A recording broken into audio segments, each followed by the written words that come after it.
Jack, as we can see, there's lots of precautions for the coronavirus here. How concerning has it been for everyone?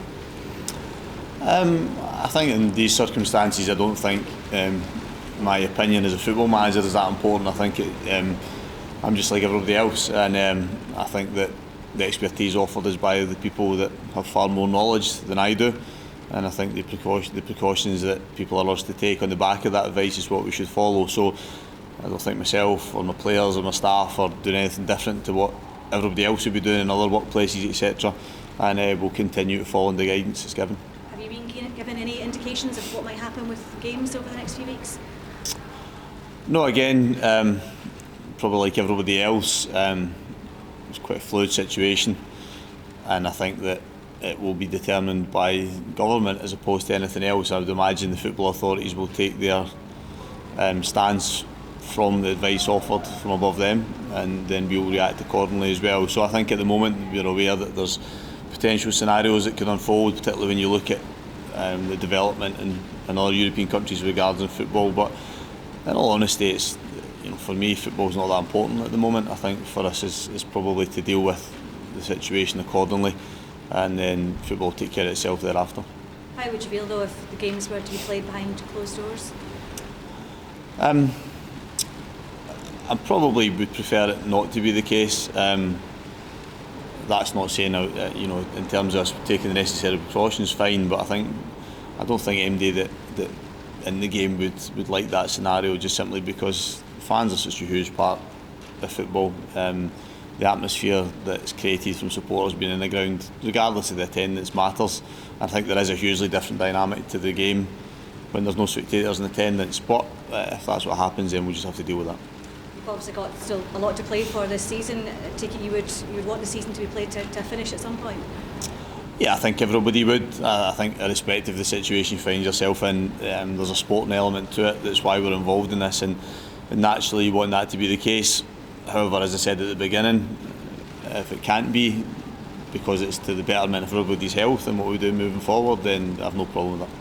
How has everyone been after last week? Has it been a wake-up call for everyone, or how are you feeling about it?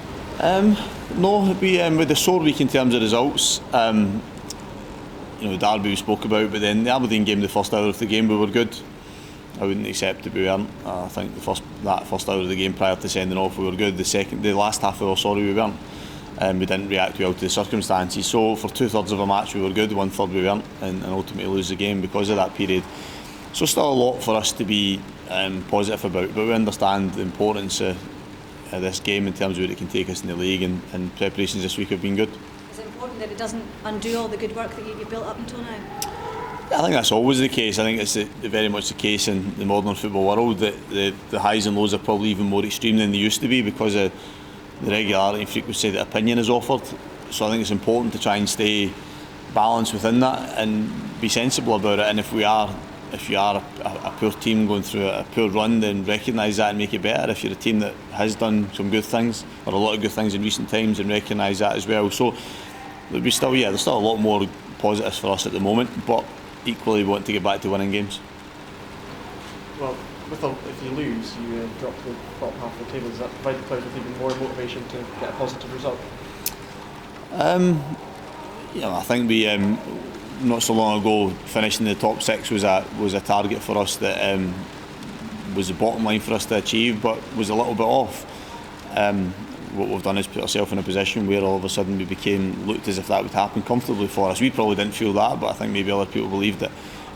So we know the consequences of this weekend. I think for us it's looking at it the other way. If we win the game, we put ourselves in a really strong position to finish there.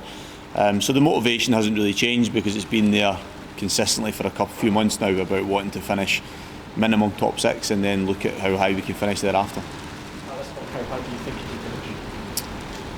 No, I mean first of all, it's making sure we finish in that top half of the table, and what happens after that would take care of itself. The split is challenging if you finish in the top half because of the teams you play against, and also if we do manage to finish in the top half, then we would be in the bottom part of that top half, if you like, so it would be the behest of other clubs' results as well. Just spoke to Joe there, and he seems quite confident about his fitness now. How pleasing would it be to have him back? Yeah, I mean, only trained today, but it was nice to have him back on the training pitch. So we'll see how he reacts overnight, and then we'll make a decision on both the foot injury and his general fitness to see if he could be involved or not. He's nice to have him back in the training pitch. It would have been nice to have him at the beginning of the week, because then it would have been a straightforward decision. But as I said, we'll assess him tomorrow. But at least having him back out is a positive sign. Any other ins and outs? Not at the moment, no, other than obviously the longer term ones we've had out for a while. Stephen obviously suspended, Stephen Whittaker. Stevie Mallon's back in the training pitch as well, but we'll be a couple of weeks away from being fully available.